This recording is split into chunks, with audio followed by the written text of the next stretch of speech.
Welcome to my channel PGK Kadam Academy. This video brings guide on design thinking. What is design thinking? Ever felt stuck trying to solve a complex problem?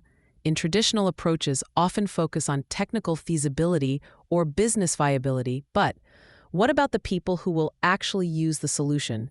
That's where design thinking comes in. Design thinking is guided by several principles. Principles of design thinking are human-centered, collaboration, experimentation, iteration, and bias toward action. Learn by doing. Different core principles of design thinking. Let's see one by one. Design thinking. First principle is a human-centered iterative problem-solving approach that puts the needs and desires of the end user at the heart of the process. It's not just about making things look pretty. It's about understanding the user's perspective, challenging assumptions, and creating innovative solutions that truly meet their needs. Human-centeredness. It will focus on deeply understanding the needs, motivations, and behaviors of the people you're designing for. This involves empathy, observation, and direct interaction with users. Second principle is collaboration. It includes design thinking thrives on diverse perspectives. Bringing together people with different backgrounds and expertise fosters creativity and innovation. The third principle is experimentation. It is clear by accepting a mindset of experimentation and iteration. Design thinking encourages rapid prototyping and testing to learn quickly and refine solutions. Fourth principle is bias to action. In it, moving beyond analysis paralysis and taking concrete steps to test and validate ideas. This involves building prototypes, conducting user testing, and iterating based on feedback. Last principle is the empathy, means here stepping into the shoes of your users to understand their pain points, motivations, and aspirations. Stages of design thinking. The design thinking process typically involves 5 key stages. First stage is of design thinking empathize. This stage is all about understanding your users. Conduct interviews, observations, and surveys to gain deep insights into their needs, challenges, and motivations. Second stage is of design thinking define. Clearly articulate the problem you're trying to solve based on your understanding of the user. This involves synthesizing your research and defining a specific problem statement. Third stage is of design thinking ideate. Generate a wide range of potential solutions to the defined problem. Encourage brainstorming, sketching, and other creative techniques to explore different possibilities. Third stage is of design thinking, prototype. Create tangible representations of your ideas. Prototypes can be low-fidelity example paper models or high-fidelity second example functional mock-ups, depending on the stage of the process. Third stage of design thinking is test. Put your prototypes in front of users and gather feedback. Observe how they interact with the prototypes and ask them questions about their experience.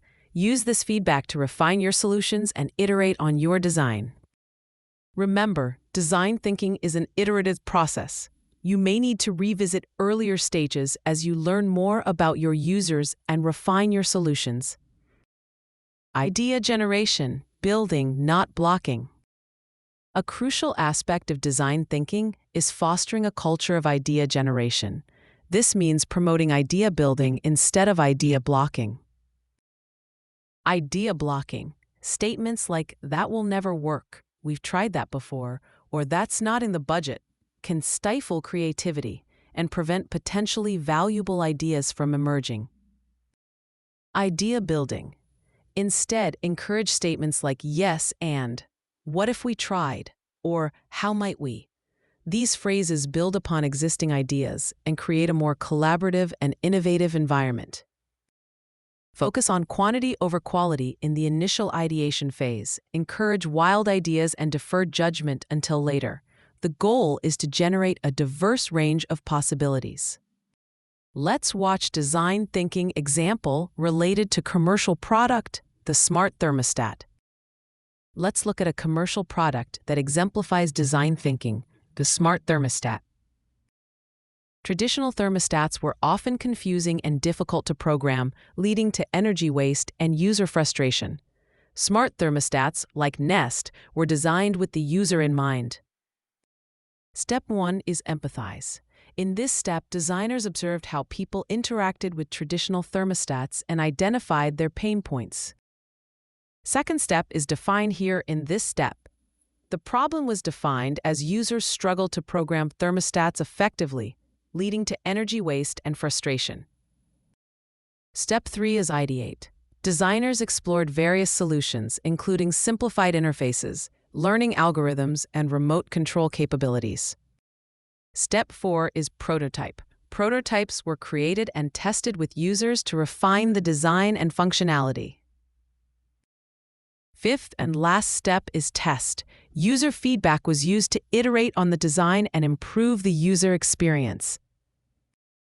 The result is a user-friendly device that learns user preferences, automatically adjusts temperature settings, and saves energy. Do the market survey, validating your assumptions. Before launching any product, it's crucial to conduct a market survey to validate your assumptions and gather feedback from potential customers. A market survey can help you understand the target market's needs and preferences, assess the demand for your product, identify potential competitors, gather feedback on your product's features and pricing. Use the insights from your market survey to refine your product and marketing strategy. Strengthening collaboration and quick prototyping skills. To effectively implement design thinking, it's essential to strengthen collaboration and quick prototyping skills. Collaboration is the step. It is a working practice whereby individuals work together for a common purpose to achieve business benefit. Encourage cross-functional teams and diverse perspectives. In this, you can utilize collaborative design tools like Miro, Figma, and Mural to facilitate remote brainstorming and design sessions. Next step is quick prototyping. Here, learn rapid prototyping techniques like paper prototyping, wireframing, and 3D printing to quickly create tangible representations of your ideas. Don't be afraid to fail fast and iterate quickly. Design thinking is a powerful approach to problem solving that puts the user at the center of the process. By embracing the core principles, following the stages, and fostering a culture of collaboration and experimentation, you can create innovative solutions that truly meet the needs of your users and drive business success. So embrace design thinking and unlock your creative potential.